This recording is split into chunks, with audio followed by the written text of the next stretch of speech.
এমনি মেহেদী মজুমদার লিখেছেন, স্বামী স্ত্রীকে রাগের মাথায় মা ডেকে ফেললে করণীয় কি? এটার জন্য কোনো গুনাহ হবে কিনা? আশ্চর্য কথা, রাগের মাথায় মা ডাকবে কেন? মা তো মানুষ খুব মমতার চোটে, মহাব্বতের চোটে মানুষকে ডাকে, মানে মাকে ডাকে।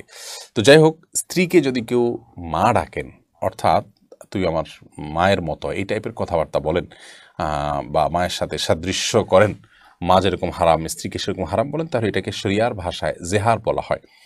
এই জেহার যদি হয়ে যায়, তাহলে সেক্ষেত্রে এই জেহারের ফলশ্রুতিতে বিচ্ছেদ পর্যন্ত সেটি গড়াতে পারে। আর যদি তিনি সেটাকে প্রত্যাহার করতে চান, তাহলে তার জন্য জেহারের যে কাফারা আছে সেটি কাফারা দিতে হবে। এর মাধ্যমে তিনি ফেরত নিতে পারেন, স্ত্রীর সাথে আবার বসবাস করতে পারেন, সে সুযোগ আছে। আর যদি তিনি এর মাধ্যমে মূলত স্ত্রীকে ইঙ্গিতস্বরূপ তালাকের নিয়ত করেন, তাহলে সেক্ষেত্রে তালাক হিসেবে গণ্য হতে পারে। বিধায় রাগের মাথায় এটি বলাটা, এটি এক প্রকার বিচ্ছেদের উদ্যোগ গ্রহণ করার শামিল। এরকম কথা বলার আগে বারবার ভাবা উচিত।